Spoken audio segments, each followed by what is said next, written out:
Hello everyone. तो कैसे हैं आप सब। तो लास्ट वीडियो में हमने 25 क्वेश्चन का सॉल्यूशन कर लिया था। अगर उसमें आपको कोई भी डाउट हो तो प्लीज़ आप कमेंट कर सकते हैं। और इस वीडियो में हम नेक्स्ट 25 क्वेश्चन का सॉल्यूशन स्टार्ट करेंगे। तो चलिए स्टार्ट करते हैं। 26 क्वेश्चन है। 26 क्वेश्चन हमारा two vectors of equal magnitude 5 unit. दो वेक्टर्स हैं जिनका मैग्नीट्यूड कितना है 5 यूनिट है। Have an angle 60 degree between them. Find the magnitude of the difference of two vectors. ठीक है, तो हमें क्या करना है, हमें दोनों वेक्टर्स के डिफरेंस का मैग्नीट्यूड फाइंड करना है। तो हम मान लेते हैं कि हमारे पास वेक्टर ए है, हमारे पास इसका मैग्नीट्यूड भी 5 है। और वेक्टर बी को है, उसका मैग्नीट्यूड भी कितना है 5 है। ठीक है, अब उसने डिफरेंस हमसे पूछा है तो हम क्या करते हैं, vector A minus vector B is equal to, अब हमें इनका मैग्नीट्यूड निकालना है। अगर हम स्क्वायर से स्क्वायर कर दें तो क्या लिखेंगे, a square plus b square minus 2ab cos थीटा। ठीक है, 2ab cos थीटा। अब एंगल हमारे पास कितना डिग्री है, यहाँ पे एंगल हमारे पास गिवन है, एंगल है हमारे पास 60 डिग्री। तो यहाँ लिखेंगे a माइनस बी का whole square is equal to, a भी हमारे पास कितना है 5, 5 5 75 प्लस बी भी कितना है 5 5 75 माइनस 2ab cos थीटा। तो 2 into 5 into 5 into cos theta, cos 60। cos 60 कितना होता है, cos 60 होता है हमारे पास 1 अपॉन 2। ठीक है, 2 से 2 कैंसिल। तो a माइनस बी का स्क्वायर इज इक्वल टू, ये आ गया हमारे पास 25 प्लस 25 माइनस 25, तो ये कैंसिल हो गया। तो a माइनस बी का स्क्वायर हमारे पास 25 आया, तो यहाँ से जो a माइनस बी आ जाएगा हमारे पास, तो कितना आ जाएगा 5। ठीक है, तो कितना आ गया, इसके डिफरेंस का जो मैग्नीट्यूड है वो हमारे पास कितना आ गया 5।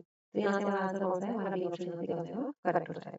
ठीक है, नेक्स्ट क्वेश्चन है, a particle is projected vertically upward and reach the maximum height at infinity. कोई पार्टिकल हमने वर्टिकल डायरेक्शन में क्या किया, प्रोजेक्ट किया, और वो अपनी मैक्सिमम हाइट एस तक पहुंचता है टी टाइम में। The height of the particle at any time T will be, तो बताना है कि एनी टाइम किसी भी स्मॉल टी टाइम में जो पार्टिकल है उसकी हाइट क्या होगी। ठीक है, तो यहाँ पर जो हमारे पास मैक्सिमम हाइट है, मैक्सिमम हाइट हमारे पास है एम कैपिटल एच। ठीक है, अब वो पार्टिकल क्या होगा, जब हमने मैक्सिमम हाइट पर भेजा तो वो पार्टिकल नीचे आएगा। जब वो पार्टिकल नीचे आएगा तो उसकी जो हाइट है वो हाइट क्या होगी, कैपिटल एच से क्या होगी, कम होगी।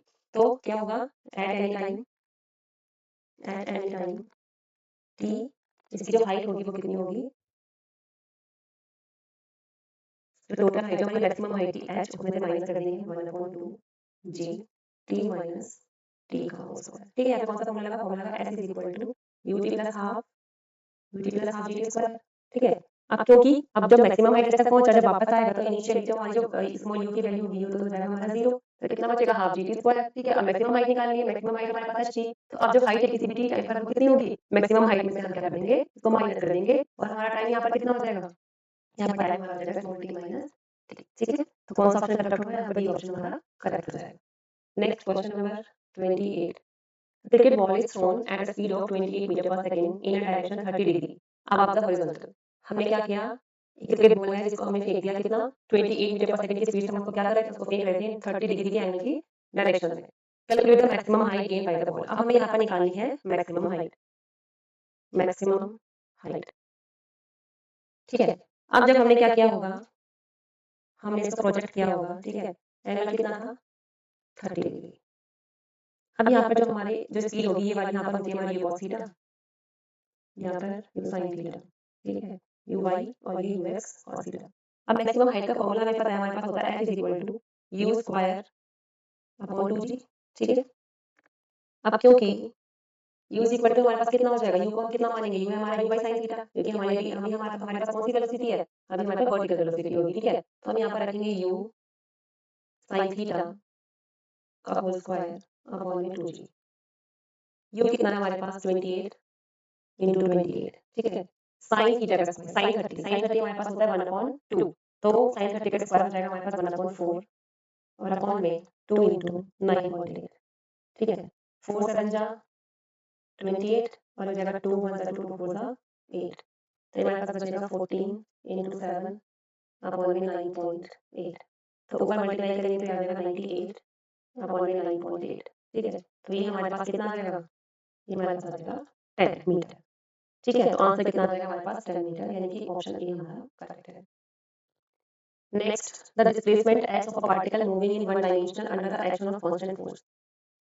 Displacement s of a particle moving in one dimension, कोई हमारा पार्टिकल है जो वन डायमेंशन में मूव कर रहा है और फोर्स वहां पर कांस्टेंट है, is related to times small t by equation t is equal to under root x plus 3, where x in meters and t in second. What is the displacement of the particle when its velocity is 0? तो यहाँ पर हमें बताना है कि अगर velocity को 0 कर दें तो डिस्प्लेसमेंट कितनी होगी। तो यहाँ पर देखो t इज इक्वल टू हमारे पास दे रखा है स्क्वायर रूट एक्स प्लस 3। तो यहाँ से अगर स्क्वायर रूट एक्स निकालें तो ये हो जाएगा हमारे पास t माइनस 3। दोनों साइड स्क्वायर करेंगे तो x is equal to t minus 3 का whole square, x is equal to t square plus 3 is 9 minus 6t। अब हम क्या करेंगे, तो एक बार अगर डिफरेंशिएशन कर दें तो ये बन जाएगा dx अपॉन dt, ठीक है, जिसको हम बोलते हैं वेलोसिटी। तो ये हो जाएगा हमारे पास 2t माइनस 6, ये हमारा 0 बन जाएगा, ठीक है। अब इस क्वेश्चन में उसने हमें दे रखा था कि अगर हम क्या कर दें, वेलोसिटी को 0 कर दें, तो वेलोसिटी 0 हो जाएगी तो ये बन जाएगा 2t minus 6, 2t is equal to आ जाएगा 6 और t इज इक्वल टू आ जाएगा 3 सेकंड, ठीक है। t हमारा 3 सेकंड आ गया। अब जब t हमारा 3 सेकंड आ गया तो हमें यहाँ पर उसकी डिस्प्लेसमेंट बतानी है। तो अब हम निकाल सकते हैं, हमारे पास x कितना था इस वाली इक्वेशन से, t स्क्वायर, ठीक है, ये था ना t square plus 9 minus 6t। तो t कितना मिला, 3 3 9 प्लस 9 माइनस 3 6 18, ठीक है। तो ये हमारे पास कितना आ गया, 0 मीटर। तो हमारे पास कौन सा ऑप्शन आ गया, बी ऑप्शन हमारा करेक्ट है। नेक्स्ट क्वेश्चन है, if a body travels half of its total path in last second of its fall from rest, find the time of its fall. इसका मतलब क्या होता है, एक बॉडी जो है वो ट्रैवल कर रही है, body travels half of its total path in last second. अगर वो लास्ट गिरने से लास्ट सेकंड में क्या करे, अपनी टोटल जो पाथ है उसका हाफ ट्रैवल करे, तो हमें बताना है कि find the time of its fall, उसका जो टाइम होगा वो कितना होगा, ये हमें निकालना है, ठीक है। तो करते हैं, अभी क्या कर रहा है, हमारा रेस्ट से फॉल कर रहा होगा ना, fall from rest, fall from rest. तो यहाँ पर हमारी इनिशियली जो वेलोसिटी होगी वो कितनी होगी, 0 होगी, ठीक है। अगर हम यहाँ पे फॉर्मूला लगाएं s is equal to ut plus half gt square, तो ये हो जाएगा s is equal to 1/2 gt square, ठीक है। अब लास्ट सेकंड में डिस्टेंस कितनी होगी, लास्ट सेकंड में डिस्टेंस कितनी होगी, अगर टोटल डिस्टेंस हमारी t, अगर मतलब टोटल डिस्टेंस को कवर करने में टाइम t लग रहा है हमारे पास, तो जो लास्ट सेकंड होगी उसका टाइम कितना हो जाएगा, उसका टाइम हो जाएगा हमारे पास, ये कितना ट्रैवल करेगा, t माइनस 1 सेकंड से t सेकंड तक, ठीक है ना। मतलब लास्ट सेकंड में जो चली गई डिस्टेंस होगी वो कितनी होगी, वो t माइनस 1 सेकंड से कहाँ तक जाएगा, t सेकंड तक। तो निकाल लेंगे हम t सेकंड में डिस्टेंस, t सेकंड में कितनी डिस्टेंस होगी, ये हो जाएगा हमारा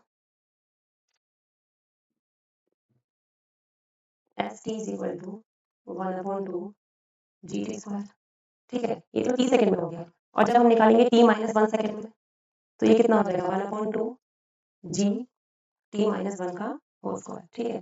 तो now distance in last second, तो डिस्टेंस इन लास्ट सेकंड कितनी होगी, एस लास्ट निकालेंगे हम, S last is equal to कितना हो जाएगा हमारा, एस टी माइनस 1, मतलब जितनी डिस्टेंस हमने टी टाइम में कवर की माइनस जितनी हम टी माइनस 1 टाइम में कवर करेंगे, वही तो क्या होगी, वही होगी हमारी लास्ट सेकंड में कवर की गई डिस्टेंस। तो ये हो जाएगा हमारा 1/2 G T square minus 1/2 G T minus 1 का होल स्क्वायर, ठीक है। तो जब हम इसको सॉल्व करेंगे तो ये हमारा सॉल्व करके आएगा, इसको जब हम सॉल्व करेंगे, ये लोग तो आप लोग सॉल्व कर लोगे, आएगा 1/2 जी 2t माइनस 1, इसको सॉल्व करके आ जाएगा, ये आ जाएगा हमारा s लास्ट, ठीक है।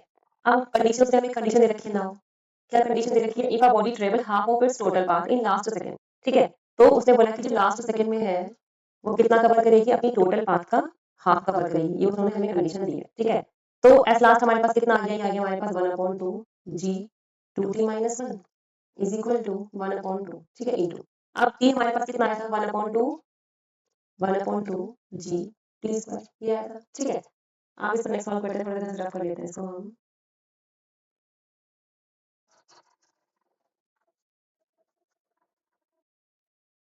बस। तो ये हमारे पास कितना हो जाएगा, देखो यहाँ से 1/2 जी से 1/2 जी कैंसिल हो जाएगा, तो ये हमारे पास बचा 2t minus 1 is equal to t square upon 2, ठीक है। तो हो जाएगा हमारा 4t minus 2 is equal to t square, तो T square minus 4t plus 2 is equal to 0। तो जब आप इसको सॉल्व करोगे तो ऐसे दो फैक्टर हमारे पास आएंगे,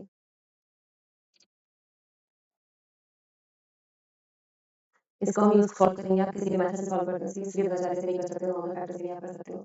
तो ये हमारे पास फैक्टर निकल के आएगा t is equal to 2 plus minus square, तो एक बार प्लस करेंगे एक बार माइनस, ठीक है। तो t is equal to 2 plus इसको रूट 2 की वजह से 1.41, तो ये हो जाएगा हमारा t is equal to 3 0.41 second, और जब हम माइनस करेंगे 2 माइनस 1.41, तो ये हमारे पास निकल के आएगा 0.59 सेकेंड। ठीक है, अब ऑप्शन में हमारे पास ये तो है नहीं, तो हमारे पास सिर्फ ये आंसर बचा हमारे पास। तो कौन सा वाला? ऑप्शन नंबर सी हमारा क्या हो जाएगा? करेक्ट हो जाएगा। नेक्स्ट में दे रखा है for angle of projection of 15 degree and 45 degree ratio of horizontal range will be. तो हमें रेंज बतानी है। ठीक है,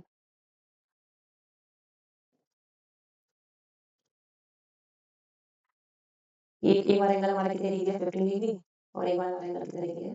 45 डिग्री। तो रेंज का फॉर्मूला हमें पता है। रेंज का फॉर्मूला क्या होता है? U square sine 2 theta upon g. ठीक है, तो यहाँ से हम कर लेंगे r1 निकालते हैं पहले हम वन एंगल के लिए। r1 is equal to U square sine 2 theta है ना, तो 2 इंटू 15 कितना हो जाएगा? 30 डिग्री अपॉन में जी। साइन 30 होता है 1/2, तो ये बन जाएगा यू स्क्वायर अपॉन 2g। फिर हम r2 निकाल देंगे। r2 हमारा कितना हो जाएगा? यू स्क्वायर साइन कितना? 45 यानी कि साइन 90 अपॉन जी। तो ये बन जाएगा साइन 91 होता है हमारे पास यू स्क्वायर अपॉन जी। तो हमें निकालना है r1 अपॉन r2 is equal to U square upon 2g into G upon U square. ठीक है, तो ये आ जाएगा हमारे पास 1/2, यानी कि r1 रेशियो r2 हमारे पास कितना आ गया? ये आ गया 1:2।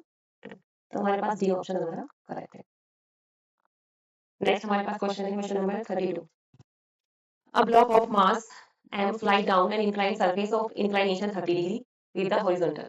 Starting from rest, it covers 8 meter in first 2 seconds. The value of the coefficient of kinetic friction between the block and the surface. हमारे पास क्या दे रखा है? कि inclined surface है। ठीक है, ये एंगल हमारे पास दे रखा है 30 डिग्री। ये हमारे पास कोई बॉक्स है। ठीक है, अब इस पे जो mg रखा है वो यहाँ वर्क करता है। ये होता है हमारा mg cos थीटा, और ये हमारा होता है mg sin थीटा। ठीक है, और ये हमारा होता है नॉर्मल। तो अब उसने हमसे हमें क्वेश्चन में क्या बोला? ब्लॉक है, मास एंड वो क्या कर रहे हैं? 30 डिग्री पे हॉरिजॉन्टल स्टार्टिंग फ्रॉम रेस्ट। वो रेस्ट से स्टार्ट करता है और पहले 2 सेकंड में वो 8 मीटर की डिस्टेंस कवर करता है। ठीक है, तो हमें बताना है the value of coefficient of kinetic friction, यानी कि हमें यहाँ पे काइनेटिक फ्रिक्शन की वैल्यू बतानी है। मींस हमें यहाँ पे यूके जो है, हमें यहाँ पर काइनेटिक फ्रिक्शन निकालना है। थीटा हमारे पास 30 डिग्री दे रखा है उसने, और हमारे पास उसने दे रखा है टाइम दे रखा है 2 सेकंड, और इनिशियली उसने कितनी डिस्टेंस कवर की? उसने डिस्टेंस कवर की 8 मीटर। ठीक है, तो हम यहाँ पे क्या करेंगे? हम सबसे पहले तो लगाते हैं formula S is equal to ut plus half AT square. ठीक है, तो initially S is equal to rest से स्टार्ट किया उसने तो 0 था, 1/2। अच्छा, S हमें दे रखा है 8 मीटर, और A हमें नहीं पता, और टाइम हमारे पास है 2 2 4। तो 2 2 4, A हमारे पास जो एक्सेलरेशन आ गया वो आ जाएगा 4 मीटर पर सेकंड स्क्वायर। ठीक है, अब हमें कंडीशन लगानी है यहाँ पे, ध्यान से। हम क्या करेंगे? अगर ये नीचे जा रहा है तो जो फ्रिक्शन है वो हमारे इधर की साइड लग रहा होगा, ये होगा हमारा फ्रिक्शन फोर्स अपोजिट डायरेक्शन में, है ना? तो हम क्या करेंगे? तो mg sin theta minus fs is equal to ma। देखो, अगर हमारा जो बॉक्स है वो नीचे नीचे आ रहा होगा, ये जो हमारा बॉक्स है वो नीचे आ रहा होगा ना इंक्लाइन प्लेन सरफेस पे, इसका मतलब ये वाला जो फोर्स mg sin थीटा वो फ्रिक्शन फोर्स से ज्यादा है, इसलिए वो नीचे आ रहा होगा। तो mg sin theta minus fx friction force is equal to m into a। ठीक है, ये कंडीशन हम लगा देंगे। अब हमारे पास यहाँ पे fx की वैल्यू रखेंगे, mg sin theta minus fs कितना होता है? फ्रिक्शन फोर्स कितना होता है? Coefficient of friction into normal is equal to ma। तो ये हमारा बनेगा mg sin theta minus mu S. M कितना होता है हमारे पास? mg और ma। m से m कैंसिल हो जाएगा, तो a इज इक्वल टू कितना आ जाएगा? a इज इक्वल टू आ जाएगा g sin थीटा माइनस में म्यू एस या म्यू के, आप जो भी लिखना चाहो, म्यू के लिख सकते हैं, काइनेटिक फ्रिक्शन है ना, काइनेटिक कुछ अलग के लिख देते हैं म्यू के। अब यहाँ पर a की वैल्यू हमारे पास कितनी है? 4 है, तो यहाँ रखेंगे 4, ये हो जाएगा 10 sin 30 1/2 हो जाएगा, माइनस म्यू के हमें निकालना है, और ये हो जाएगा 10। तो 2 5 जा 10। ठीक है, 4 minus 5 is equal to 10 mu के, तो 10 म्यू के इज इक्वल टू हो जाएगा हमारा माइनस का 1।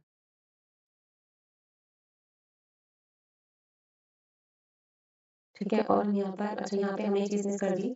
यहाँ पर हमारे पास mg जो है ना, ये नॉर्मल किसके इक्वल होगा? mg cos थीटा के बराबर होगा, तो यहाँ mg cos थीटा भी आएगा। ठीक है, तो g cos थीटा, तो यहाँ g और cos थीटा यानी कि cos 30 हमारा हो जाएगा √3/2 5√3।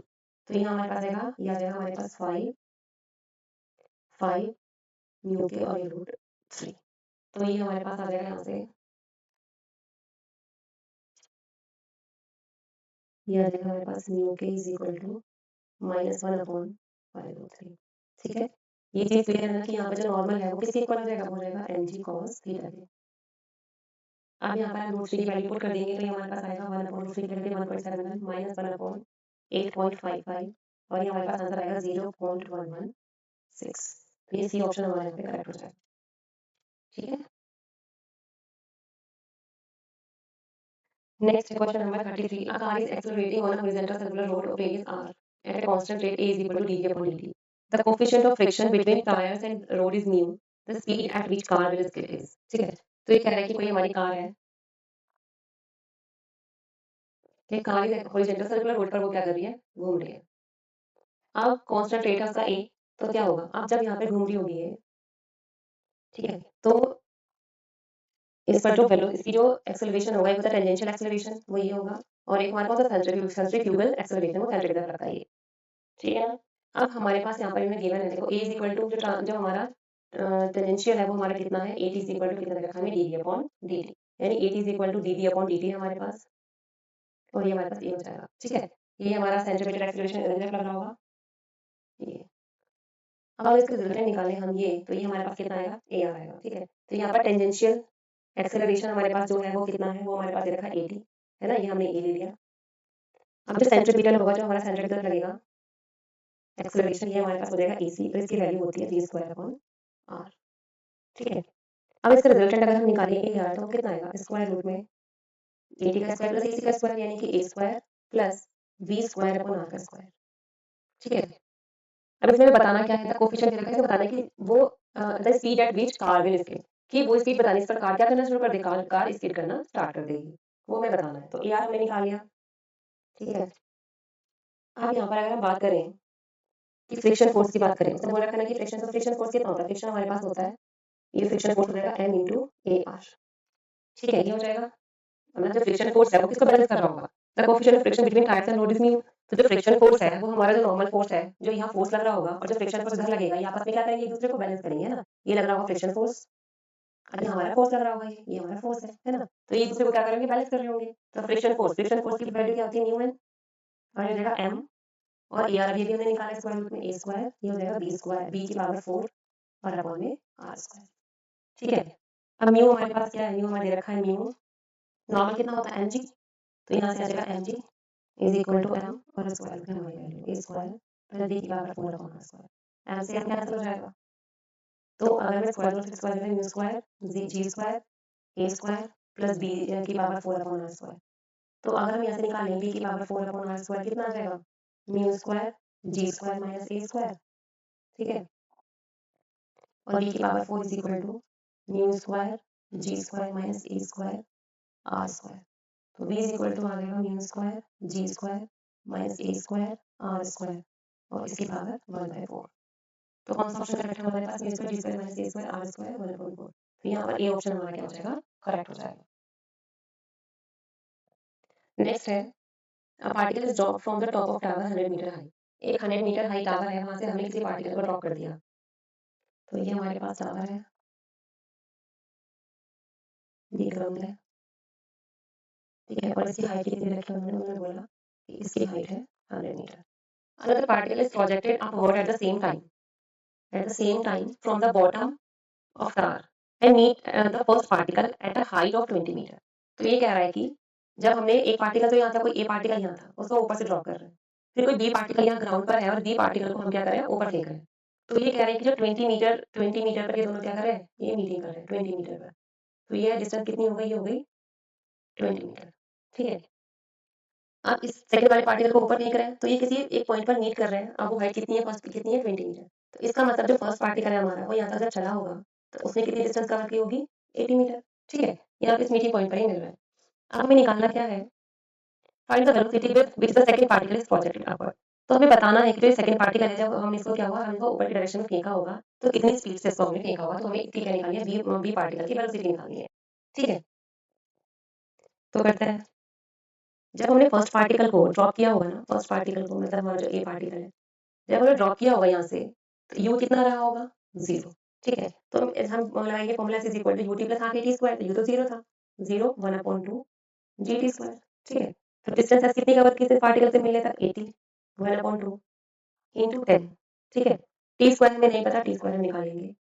तो T square is equal to ये 2 5 जा 10 और 5 कितना 5 16 जा 80। तो टी हमारे पास कितना आ जाएगा 4 सेकंड।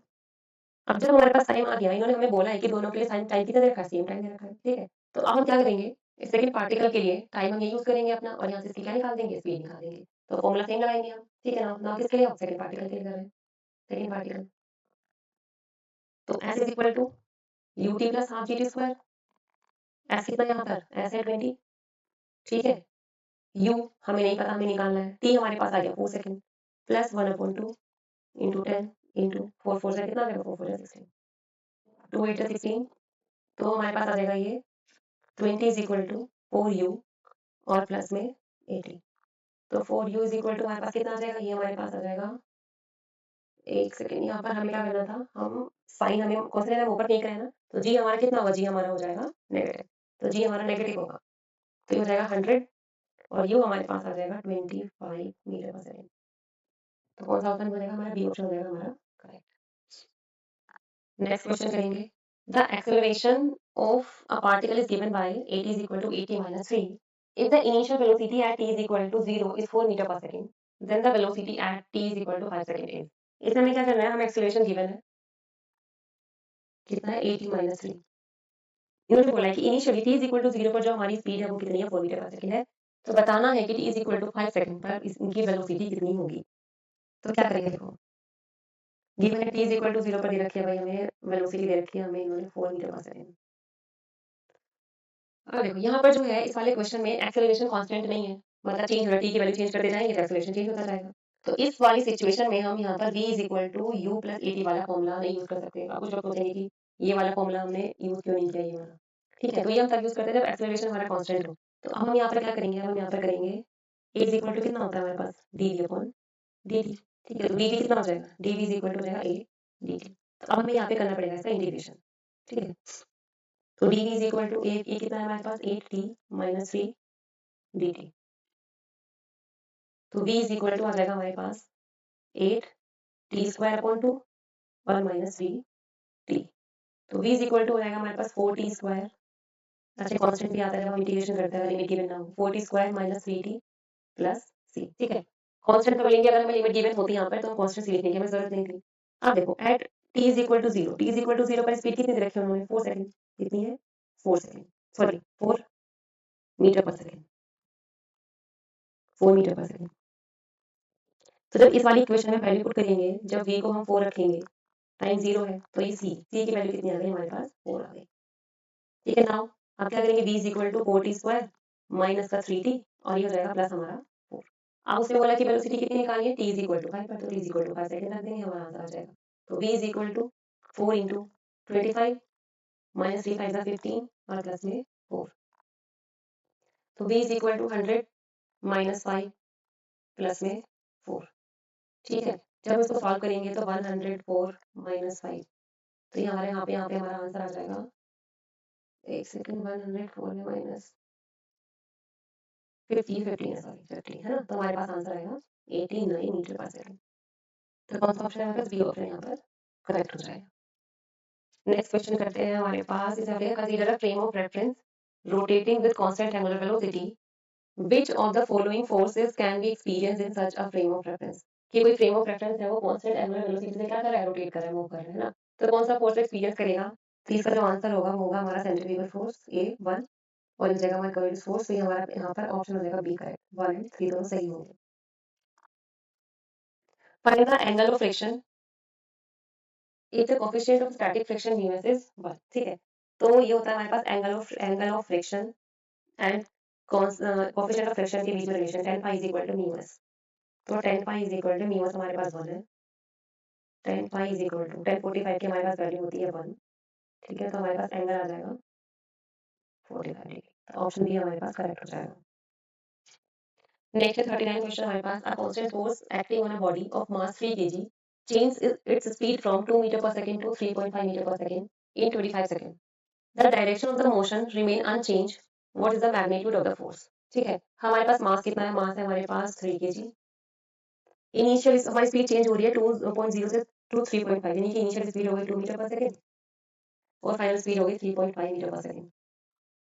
टाइम दे रखा है 25 सेकेंड और कह रहा है कि जो डायरेक्शन है वो चेंज नहीं होगी, वो कांस्टेंट है। तो हमें बताना है what is the magnitude of force. हमें फोर्स का क्या बताना है, मैग्नीट्यूड बताना है। देखो फोर्स इज इक्वल टू हमारे पास होता है m इंटू ए। आप क्योंकि यहाँ पर हमारे पास एक्सेलरेशन तो गिवन नहीं है तो एक्सेलरेशन निकालना पड़ेगा। एक्सेलरेशन क्या होता है, बस dv अपॉन dt। तो v ये कितना हो जाएगा 3.5 माइनस 2, ठीक है। और टाइम हमारे पास कितना है 25 सेकंड, ये 25 माइनस 0 बनी जाएगा 25।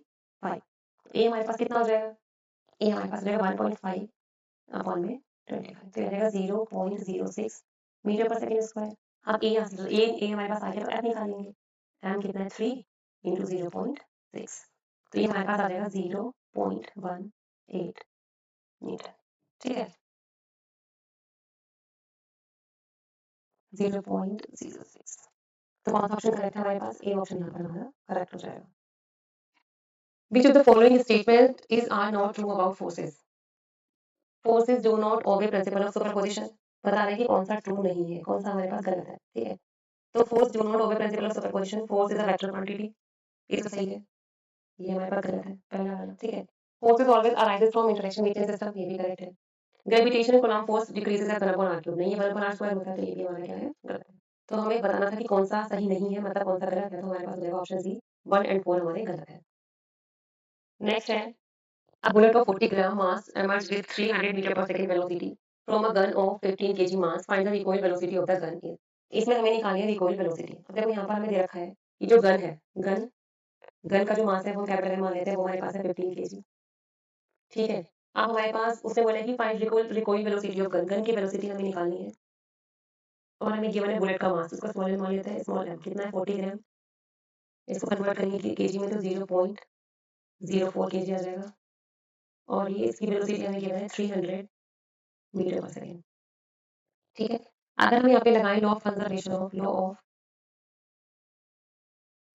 Of momentum, conservation of momentum, तो इनिशियली क्या होगा, क्या होता है हमारा ये कि initial momentum is equal to final momentum होता है। तो इनिशियली तो हमारे पास क्या हो जाएगा, मोमेंटम जीरो, क्योंकि इनिशियली क्या होगी, इनिशियली का वैल्यू जीरो होगी, तो ये हमारे पास हो जाएगा फाइनल कितना होगा हमारे पास m b plus small m b और is equal to zero.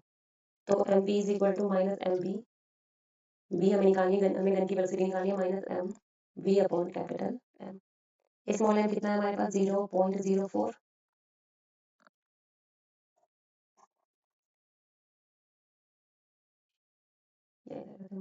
Minus small m कितना है हमारे पास 0.04 इंटू एम वी कितना है हमारे पास 300 और हमारे पास गन का मास कितना है 15, ठीक है। तो हम इसको जब सॉल्व करेंगे ये हो जाएगा 20, तो जब इसको सॉल्व करेंगे आएगा हमारा माइनस 0.8 मीटर पर सेकेंड। तो ये हो गई हमारी रिकॉइल वेलोसिटी ऑफ गन, यानी कि ऑप्शन ए हमारा क्या हो जाएगा यहाँ पे करेक्ट हो जाएगा। 42 determine the maximum acceleration of the train in which a box on its floor will remain stationary given the coefficient of static friction between the box and train floor is 0.15। इस question में हमें बोला है कि हमें क्या बताना है कि कोई ट्रेन है उसमें को उसके फ्लोर पर भी बॉक्स रखा है, तो बताना है हमें वो मैक्सिमम एक्सेलरेशन बताना है कि जो वो बॉक्स है वो ट्रेन के फ्लोर पर स्टेशनरी ही बना रहे, तो वो मैक्सिमम एक्सेलरेशन हमें यहाँ से निकालना है, ठीक है। तो इसका डायरेक्ट फॉर्मूला भी होता है मैक्सिमम एक्सेलरेशन का, ये होता है म्यू एस टी। और ये कैसे आएगा, ये आया कि हम क्या करते हैं, जो हमारा फोर्स है वो इक्वल किससे था, फ्रिक्शन फोर्स के, ठीक है। तो यहाँ से एम कैंसिल हो जाएगा, तो ये बचेगा हमारे पास म्यू एस टी और यहाँ बचेगा ए maximum.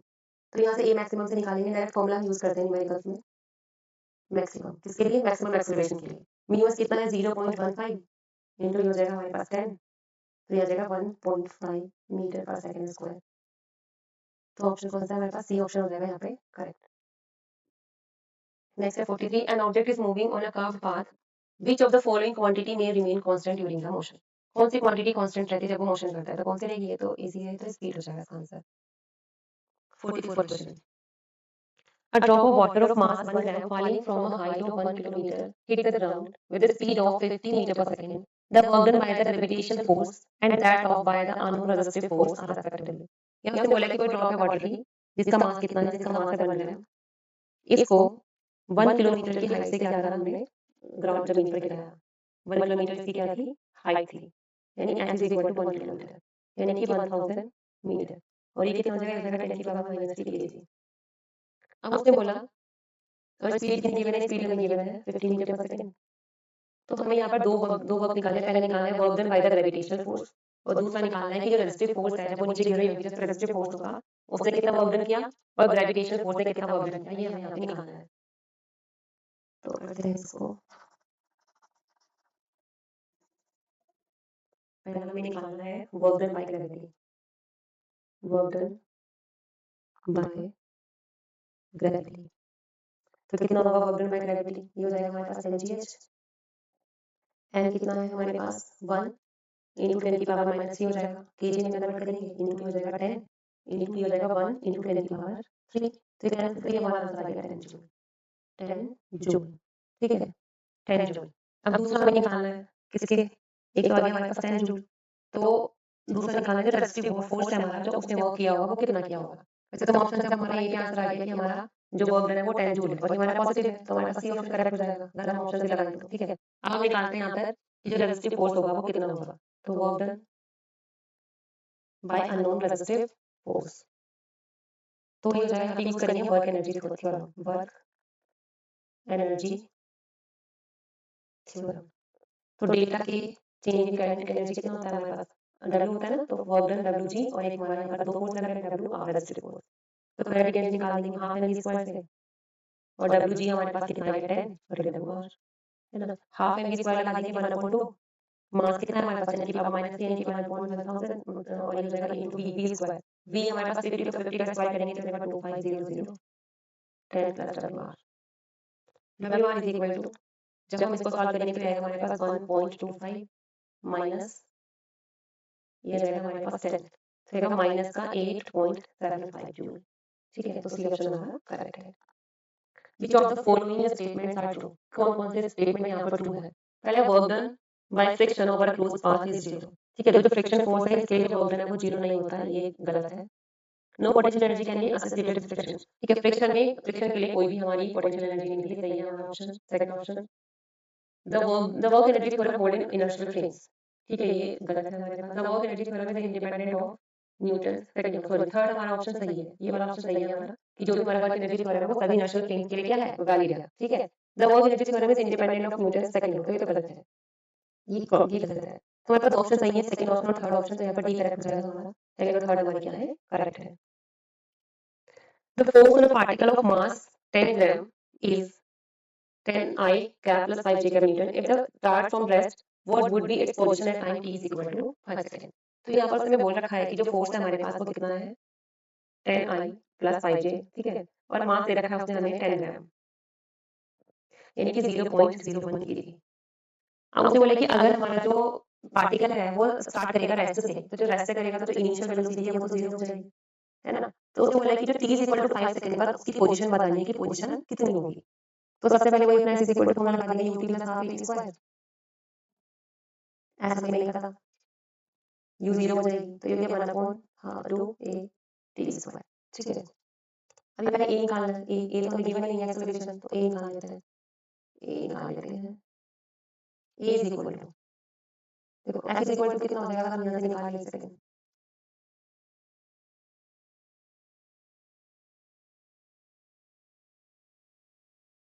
f is equal to हमारे पास होता है n into a, तो a कितना हो जाएगा हमारे पास f अपॉन m, है ना। अब f कितना है हमारे पास 10 i cap plus 5 j cap, और m है 0.01। जब हम इसको सेपरेट करेंगे तो ये ऊपर जाएगा तो मिलेगा 1000 i कैप और प्लस 500 j कैप, ये आ गया। ठीक है, अब यहाँ से जब हम अगर हम s निकालेंगे तो s कितना आएगा, s is equal to 1/2 into 1000 i cap plus 500 j cap, t कितना है हमारे पास, t है 525 आ जाएगा, तो ये हमारे पास आ जाएगा 25,000 i कैप प्लस 125,000, है ना, j कैप और नीचे 2, जब उसे डिवाइड करेंगे तो 2 1 2 2 4 212,500 i कैप और प्लस 2 6 12 2 2 4 2 5 0 j है, तो ये आ जाएगा हमारा आंसर। तो हमारे पास कौन सा आंसर है, ये बी ऑप्शन हमारा क्या है, करेक्ट है। which of the following friction force is maximum? ठीक है, ये सभी को पता है कि जो स्टैटिक फ्रिक्शन है वो हमारा क्या होता है, मैक्सिमम होता है. A constant retarding force of 15 Newton is applied to a body of mass 20 kg moving initially with a speed of 15 meter per second. How long does the body take to stop? यह बोल रखा है कि हमारे पास एक constant force है, retarding force कितना 15 Newton का, और किसी बॉडी पे अप्लाई किया गया है जिसका मास है 20 केजी. इनिशियली वो मूव कर रही है 15 मीटर पर सेकंड में, तो इससे पूछा गया है कि कितने टाइम के बाद वो जो बॉडी है वो जाके रुक जाएगी. तो यहाँ पे हम लगाएंगे, हमारे पास दे रखा है F is equal to, given है हमारे पास 50 न्यूटन. ठीक है, मास कितना दे रखा है, मास हमारे पास दे रखा है 20 केजी. फिर हमारे पास इनिशियल स्पीड दे रखी है 15 मीटर पर सेकंड. ठीक है, अब टाइम निकालने के लिए हमारे पास एक एक्सेलरेशन गिवन नहीं है, तो हम क्या करेंगे, पहले f इक्वल टू m निकालेंगे. ये कितना हो जाएगा हमारे पास, f अपॉन m 50 अपॉन में 20. तो एक हमारे पास यहाँ से कितना आ गया, आ जाएगा 2.5 मीटर पर सेकंड स्क्वायर. ठीक है, अब यहाँ पर हम फॉर्मूला लगा सकते हैं. हमारे पास क्या रखा है उसने, इनिशियल वेलोसिटी हमारे पास है, एक्सेलरेशन है. अगर हम इक्वेशन ऑफ मोशन लगाएं वाली is equal to u plus e. अब देखो उसने बोला कि कितने टाइम बाद वो स्टॉप रुक जाएगी, तो अगर वो रुक जाएगी, जैसे कहीं जाके पार्टिकल जा रहा है, रुक जाएगा, तो जो v है वो तो क्या हो जाएगा, 0. तो 0 हो जाएगा. u है हमारे पास 15, a हमने निकाला है 2.5 और t हमें निकालना है. अब देखो एक बात ध्यान रखेंगे, रिटार्डिंग फोर्स फॉर्मूला ना उसने, तो एक्सेलरेशन है वो भी क्या होगा, रिटार्डिंग होगा, तो उसके लिए तो माइनस लेंगे, रिटार्डिंग है ना तो माइनस लेंगे. तो ये हो जाएगा 0 इज इक्वल टू, ये हो जाएगा हमारे पास, यहाँ आ जाएगा हमारे पास 25 2.5 t is equal to 15, t is equal to 15 upon 2.5. t हो जाएगा हमारे पास 6 सेकंड, यानी कि 6 सेकंड बाद वो पार्टिकल जाके रुक जाएगा. तो हमारा ऑप्शन हो जाएगा डी ऑप्शन हमारा करेक्ट हो जाएगा. 49, a batsman hit back a ball straight in the direction of the bowler without changing its initial speed of 12 meter per second. एक जो बैट्समैन है वो क्या करता है, बॉल को वापस मारता है किसकी तरफ, बॉलर की तरफ, और इनिशियल जो उसकी स्पीड थी उसमें कोई भी चेंज नहीं होता है. यानी कि सपोज ये बॉलर था, इसने क्या किया, बैट्समैन की तरफ बॉल दी, बैट्समैन है, अब इसने वापस से क्या करा, वापस से बॉल की तरफ फेंक दिया, बॉलर की तरफ फेंक दिया. ठीक है, इस तरह से. ठीक है ना. अब यहाँ पे उसने पूछा है it's the mass of the ball, mass कितना है, m 0.15 kg है, और जो स्पीड है उसमें भी कोई चेंज नहीं हो रहा है. जो इनिशियल स्पीड थी, जो बॉलर ने फेंकी थी, उस स्पीड से बैट्समैन ने वापस से बॉल फेंका. अब बताना है इंपल्स, बताना है इंपल्स, इंपल्स कितना लगा बॉल पे. ठीक है, तो इंपल्स का फॉर्मूला क्या होता है, इंपल्स होता है हमारा change in momentum, change in momentum. ठीक है, तो इंपल्स, इसको हम जैसे भी नोट करते हैं, इंपल्स इज इक्वल टू कितना हो जाएगा, मोमेंटम का फॉर्मूला कितना है, mv, तो मास तो सेम है. ठीक है, तो final speed minus initial speed. अब ध्यान से देखेंगे कि जो फाइनल स्पीड है, ये गया, ये वापस आया, तो फाइनल स्पीड की डायरेक्शन कितनी हो जाएगी, माइनस है ना. तो m स्पीड है कितनी, 12 मीटर पर सेकंड, तो ये भी -12 और ये भी -12. m कितना है हमारे पास, 0.15 इनटू माइनस का 24. ठीक है, अब इसको जब हम मल्टीप्लाई करेंगे तो ये हमारे पास आ जाएगा माइनस का 3.6 न्यूटन सेकंड. ठीक है, अब अभी चार ऑप्शन में से कौन सा ऑप्शन होगा, आंसर तो आ गया -3.6. अब देखो यहाँ से जो बॉलर ने फेंका होगा, ये तो डायरेक्शन तो पॉजिटिव डायरेक्शन है बैट्समैन की तरफ. अभी नेगेटिव साइन ये इंडिकेट करता है कि जो इंपल्स है वो किधर लग रहा होगा, वो लग रहा होगा direction from batsman to bowler, है ना. तो यानी कि देखो 3.6 newton direction from newton second direction from the batsman to bowler, या direction from bowler to batsman. अगर पॉजिटिव साइन आता तो होता है हमारे पास कितना, बॉलर टू बैट्समैन, है ना. अब नेगेटिव साइन तो कितना है हमारे पास, बैट्समैन टू बॉलर, यानी कि ऑप्शन बी हमारा क्या हो जाएगा, करेक्ट हो जाएगा. नेक्स्ट है पार्टिकल ऑफ मास है move under a force F is equal to 3x square Newton along x axis. If it moves from x is equal to 2 meter to 4 meter, then the increase in its kinetic energy is. वो बता रहा है कोई particle है जिस जो move कर रहा है कितने फोर्स से, force is equal to 3x square में गिवन है x एक्सिस में. अगर x इज इक्वल टू 2 से 4 मीटर वो क्या करे, मूव करे, तो उसकी काइनेटिक एनर्जी में कितना इंक्रीज होगा ये हमें बताना है. ठीक है, क्वेश्चन नंबर 15 में f is equal to given है 3x स्क्वायर. ठीक है ना. अब देखो हमारे पास वर्क, हमारे पास कौन सी थ्योरम है ना, वर्क इज इक्वल टू कितना हो जाता है, ये kinetic change in kinetic energy is equal to work done, है ना. ये हमने पढ़ा है, पीछे वर्क एनर्जी थ्योरम में भी पढ़ा है. तो यहाँ से अगर हम निकाल लें, और काइनेटिक एनर्जी किसके इक्वल है, वर्क के.